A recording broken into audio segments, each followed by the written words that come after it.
मल मास, अधिक मास या फिर पुरुषोत्तम मास, आप कोई भी नाम से इसे पुकारें, इसका मीनिंग एक ही है।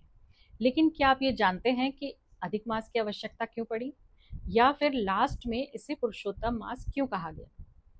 नमस्कार, दिव्य दिशा दर्शन से मैं आशा राजेश वमुला आपका हार्दिक अभिनंदन एवं स्वागत करती हूँ। आइए जानते हैं कि अधिक मास की आवश्यकता क्यों पड़ी, लेकिन उससे पहले एक कहानी जिसके कारण अधिक मास की आवश्यकता हुई। तो हिरण्यकश्यप को आप सब लोग जानते हैं, जिनके पुत्र प्रहलाद हुए। हिरण्यकश्यप ने भगवान ब्रह्मा से ये वरदान प्राप्त कर लिया था कि उन्हें कोई मनुष्य ना मार पाए, कोई देव, दानव, दैत्य, असुर कोई भी उनका वध ना कर पाए।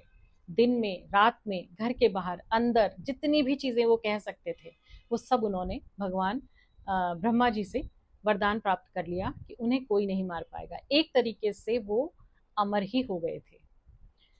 जिस तरीके की उनकी शर्तें थी उसके अनुसार तो कोई भी उन्हें नहीं मार सकता था। 12 महीने में उनका कोई वध ना कर पाए, ये भी उन्होंने एक अपनी शर्त रखी थी। तो जब उनको वरदान मिल गया तो उसके बाद उनके अत्याचार दिन प्रतिदिन बढ़ने लगे। हरि विष्णु की पूजा यदि कोई करता था तो उसका वो कत्ल करवा देते थे। वो कहने लगे कि अब वो ही भगवान है, उन्हीं की पूजा होनी चाहिए। जब लोग उनकी पूजा नहीं करते थे तो उन्हें भी वो मृत्यु के घाट उतार देते थे। यही नहीं, अपनी छवि को और स्ट्रांग बनाने के लिए उन्होंने दिन प्रतिदिन अत्याचार करने शुरू कर दिए। भक्ति का नामो निशान पृथ्वी से उठ गया। लोग त्राही त्राही करने लग गए।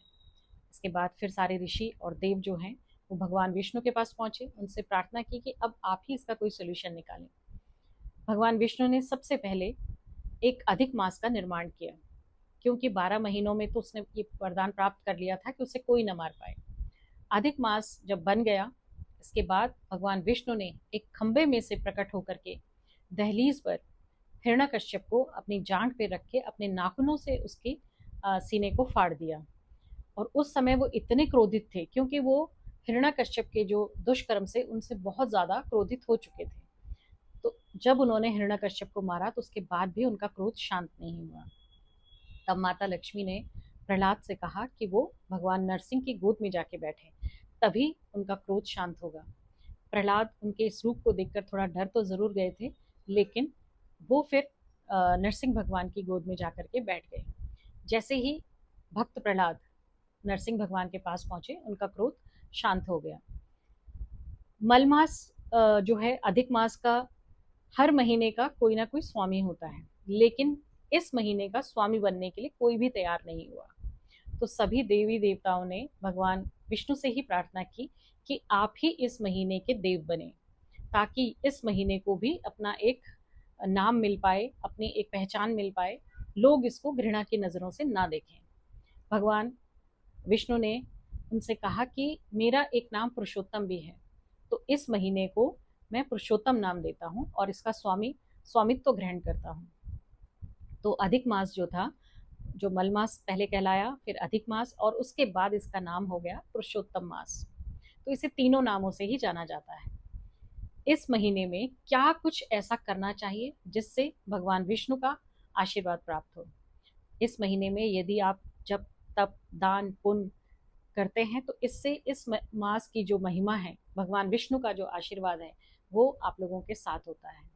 इस महीने में क्या नहीं करना चाहिए? तामसिक भोजन अवॉइड करना चाहिए। दूसरों की बुराई, झूठ बोलना, चोरी करना, धोखा देना, इन सब चीजों से बचना चाहिए। शुभ कार्य, शादी ब्याह, नया घर लेना, नई गाड़ी लेना, इन कार्यों को भी इस समय अवॉइड करना चाहिए।